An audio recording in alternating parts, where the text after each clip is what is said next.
Joey Cassano right here, no longer representing JoeyCassano.com.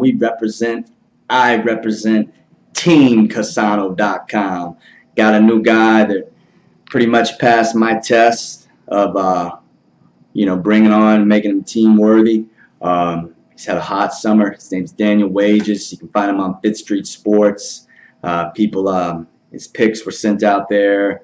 They're all over Facebook. Just look him up. His name's Daniel Wages, stand-up family guy. I trust him. You can trust him. I've met him. He's came down to South Florida.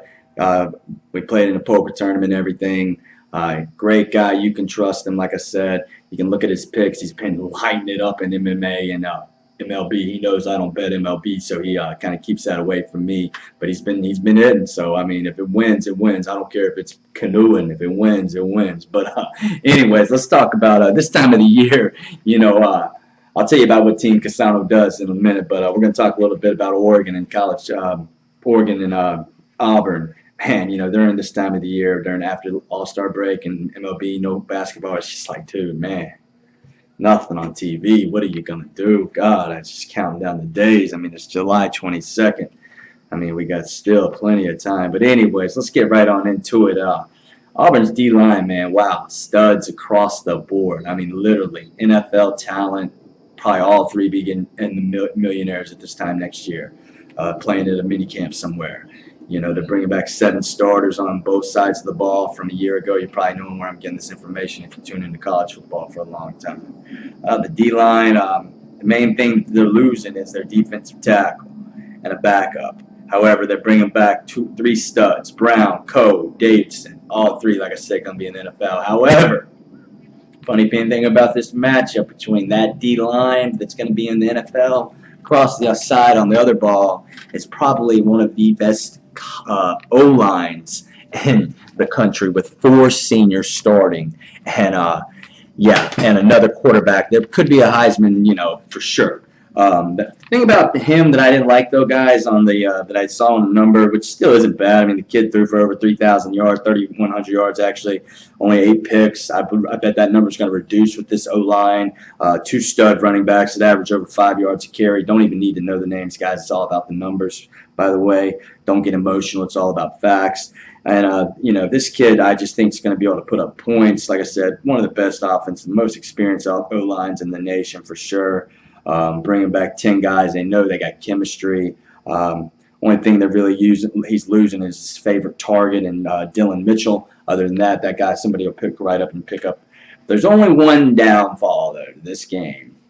He's got a major quarterback mismatch. However, Malzahn's offense against a Pac-12 defense, Pac-12 defense outside of Stanford is like, oh my God, they're horrible. Forget about it. Like, they're giving up points. So last year, I'll just rehash real quick. Oregon gave up 24 to Bowling Green. Oregon gave up 22 to San Jose State. Oregon gave up 15 to Oregon State. And they only got 1 senior on out of the whole 11 that's starting. That concerns me. However, I think the O-line will get the best of the D-line. They will play action, screen passes, and I think Oregon should win. And that's my prediction for this game. That is not a bet. I'm not saying bet it. That's my pick. And a lot of you be like, oh, that's what you do, huh? You tell people that's your pick, but you don't bet it. So technically it's like I see what you're doing. No, guys, I'm just telling you, this is an entertainment game. I used to be a bookie. I used to work for a bookie for years. These are the games and the books make the most money on. That's why we don't bet on them. However, if I'm going to make a pick on the game, it's going to be Oregon. It's going to be the better quarterback. But like I said, I wouldn't. I got too many question marks in my head. Team Cassano doesn't bet the big games. So if you want to get interested on what Team Cassano does, what we do is we try to turn $2,000 from September 1st into $6,000, $8,000 by April 1st. That's when we pretty much take our foot off the accelerator. Let's put it that way. However, my protege has been doing baseball he's done well, and he's done well in MMA.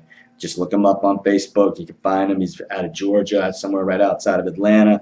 But But anyways, other than that, this is going to be a great game to watch. Got a couple other videos coming soon. If you want to figure out, we went 190 and 112 against the spread last year. So if you would have risked to win 100 on all 302 of those games, you would have won north of 6K between September 1st and the Texas Tech Virginia game. Which, by the way, let me show you guys, and then I'll end this video, and hopefully I can get to it before it's 6 minutes. We were on Virginia and the over. Just so you know, this is one of my loyal customers. It's been around for a long time. Let me find him. His name's Bubba. Everybody knows old Bubba. He's been around since the win and wager days. There he is right there. Let me just show that to you. Hold on. There we go. So Virginia in the over, which was my final play of the year. Yep, and that one. So, I've hit the last 3 years NCAA college football parlays, championship games. Anyways, thanks for giving me 6 minutes of your life for real. If you want to learn how to get some real return on your investment, not like a lottery ticket, scratch-off ticket, I mean like straight real and return on your investment, do your due diligence, look up Fifth Street Sports, look up the picks from Facebook in the past, and you will see that you can turn $1,000 into $6,000 within September 1st to April 1st. Thank you so much for giving me almost 7 minutes of your life. I really appreciate it. Go Ducks. The cheerleaders look better for sure.